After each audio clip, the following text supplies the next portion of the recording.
11,770 pounds, big, rear kitchen, destination-friendly Avalanche just landed here at Haylett RV of Coldwater, Michigan. The previous owners full-timed in this, so it has aged a little bit beyond its model year. I'm going to try to show you where it's hot, where it's not, and try to represent it fairly so you can make an accurate and more educated purchase decision. This is actually one of 3 trades. These folks are swapping in all at the same time. They had a big truck, this fifth wheel, they had a small travel trailer. They're condensing all 3 into a motorhome so that they can just kind of simplify their travel in life. They just got tired of towing something this large with such frequency. Common symptom of rear kitchen campers is that when the slides are all closed up, you pretty much lose access to that kitchen. These things are absolutely awesome for destination use. They're just not usually super traveling friendly. So let's get her opened up and see how she was meant to be used. And now that we're opened up, we have a large number of very good qualities to discuss. But I am not the type that shies away from elephants in the room, much to my wife's chagrin. I'm like a tackle it head-on kind of guy. There's a couple things with this camper. The folks, I believe, had a dog, and I estimate that based on a couple little things like this sofa right here. It needs new seat covering. Chances are you could have a local upholstery shop do that pretty effectively for you. There is also a little tear in the, what am I going to say, linoleum right here, basically. The folks didn't just leave it. They did try to do something about it, so it's small. And I think what happened here, there was like a rock or something on the floor, and when the slides came in, I think the slides closed over top of it and ground something in and snagged that flooring. But again, as soon as they opened the slide up, they did something about it. Then there's a couple little odds and ends kind of things, just regular wear and tear items that happen over time. But again, the rate of those has been accelerated here because this was used for full timing. Like there's a couple little nicks and bumps on some cabinets here and there. Now, understand, we try to represent things fairly. I just went way out of my way to show you some things that the camera doesn't normally see easily. And I am not a, smoke and mirrors type of person. We are a represent it fairly kind of place. That's one of the reasons we have such high user reviews. We have very high levels of confidence from customers, even from long distances like these folks. Well, if these things are disqualifiers for you, I get it. That's why I went out of my way to share them now. There's a couple other things we're going to point out in the video, so please hang with us. If these are disqualifiers, then hop on to a different one of our RVs, but always know you can buy with confidence from Haylett RV. Now, if you're still with us, then that means that for the right price, this could be the right camper for you. Also understand that when we find things like I just showed you, we take that into consideration when applying pricing this camper. We are not going to be asking the suggested book value on this. You will be buying this for less than expected retail value according to the trade-in guides. Obviously, it's, in the condition you see it. Now, we are actually going to go through and have this RV fully professionally cleaned with via an outside source so that, you're not inheriting someone else's little bits of whatever left over in the cabinets. Speaking of cabinets, though, that is one thing rear kitchens do well. We have legit cabinet space. Rear kitchens are awesome for that. Now, they didn't really taper down the back of the RV very much, so you've got really tall uppers here. And I love the location of this sink in the back. This floor plan reminds me of like if an Eagle 319 and a Cougar 362 rear kitchen had a baby. This is kind of what it would look like. You've got the stainless sink in the back here with that, flush mount recessed hard shell covers. But notice that one of these sink basins here is a little bit larger. So you do have one like mega sink and then one traditional sink over here. Let me set this down carefully with one hand. We also have easy reach appliance outlets, and that storage galorage kind of theme sort of continues through. We do have a 4-door, 12 cubic foot gas electric, traveling friendly, off-grid friendly fridge with a big old chunk of space above. Max air vent fan above the kitchen, right next to all of your cooking heat sources, which makes just a striking amount of sense, doesn't it? And, right over here, more storage space, just everything they could. Now, to me, that over there, that's a perfect little spot for like a coffee maker, the way that peninsula sticks out. Also, this peninsula right here, this is fixed. The slide actually telescopes over top of that. You see more appliance outlets And you see more cabinet space, and as I wrap around the corner, even more cabinet space. There is not an ounce of space gone to waste here. Now, what's really cool about this one of the things I like about rear kitchens, I call it like the entertainer's floor plan. Everybody knows the party ends in the kitchen, right?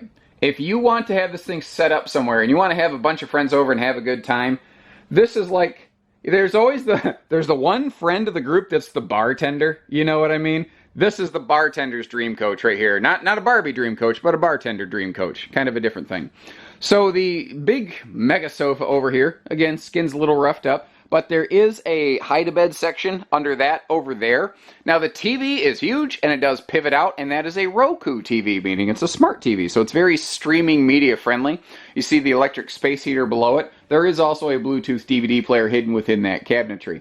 Now you saw, if I pan back here real quick, huge windows, right? Well, directly across from it, even huger windows, and they all open for airflow. If you are looking for some of the most amazing views of your destination, they sacrificed overhead cabinetry space to make room for these like toy hauler sized mega windows.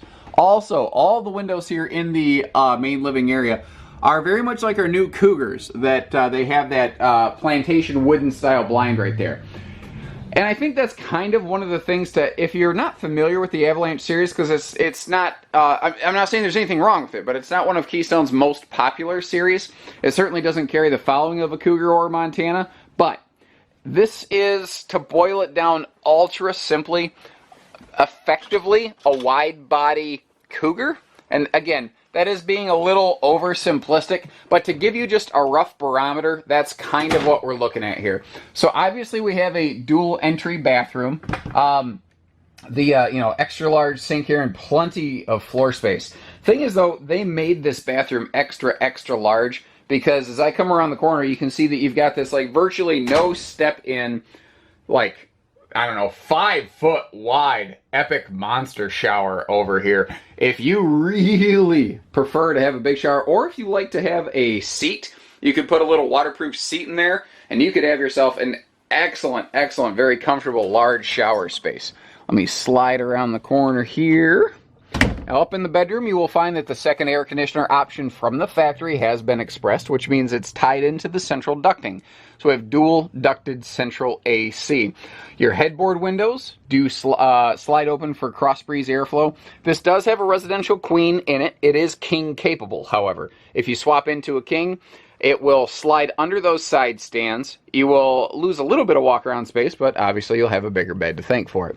Now up front here, kind of a neat thing, and I haven't seen a brand do this since the old Jayco, like Big Eagles and Designers. You've got a full front closet, of course, and on the right hand side here we do have a washer dryer prep cabinet. But if you're not going to use it for a washer dryer, it has all these slide open drawers, so you have a ton of personal storage space in here, which is awesome. The TV directly across from the bed in the bedroom, it's just kind of strapped down in transit, and that is another thing. This RV was used a lot, but the folks did definitely strap everything down so it didn't bang and bounce around in transit. And as is pretty traditional, we do have an extra dresser space here across from the bed. Overall, the exterior looks like it has held up against the weather pretty darn well. That painted nose cap's still holding up. I don't really see any significant like decal fading or anything like that, and since this was full-timed, it wasn't stored inside. We're going to climb up on the roof at the very end here. This, like virtually any big fifth wheel, can achieve a 0-degree rating, so I'm not going to belabor that point too much. If you're looking for that hot, cold camp comfort, it will get the job done. We have a enclosed docking center over here. Oh my god, I don't know why this just popped in my head. The rocking chairs, the recliners that were in the living room, that is an aftermarket upgrade. Those are not the standard factory chairs. They are more of a residential grade chair. Now they have been used quite a bit because the folks did full-time and that was their primary seating space. But the fact is, you know, it is a swapped out piece of equipment. The windows are all frameless with the exception of any slide side windows. You don't want those to be frameless because they tilt open. And if you have a window tilted open and then it slides shut, well, you can imagine how well that's going to work. Previous owners put a little 2-inch receiver hitch bolted onto the rear bumper to add a bike rack to it. You can walk all over the roof, as you'll see pretty shortly here. You can walk on the slides as well. That's kind of a Keystone thing. They talk about that a lot on the Cougar, but for some reason, a lot of the other brands don't seem to really bring that up. Again, though, the size of the windows in the living room is what's really amazing. They really took a page out of like a toy hauler handbook and put just the biggest panes of glass they possibly could in this thing to give you maximum visibility. Now, that can mean that the RV can incur a little bit of extra heat as a result from the sun with that extra glass coverage. So get some of that like foil-looking reflective stuff, put it up on those if you're going to be in like Arizona sun country, and you'll make it just fine. Good pass-through storage here. This is not a drop frame, but it is a good amount of pass-through storage. Actually, hold on. Let me look at this. No, that is not a drop frame. I had to take a second look. Oh, it is. God bless America. I just wasn't looking in the right spot like an idiot. Anyway, so that's why we've got a huge compartment here. And you can see the... sorry, my train of thought just totally went off the rails. And remember, we're going to have this all cleaned. All this little particulate's going to be out of here. The rubberized diamond plate flooring is what I wanted to show you. Now, this strut right here would have connected up into this baggage door, so that is another one of those little glitches. Again, we don't hide stuff from you at Haylett RV. We hit the nail right on the head. We talk about the elephants in the room. We also walk on the roof of campers, which is less of a metaphor and more of something literal.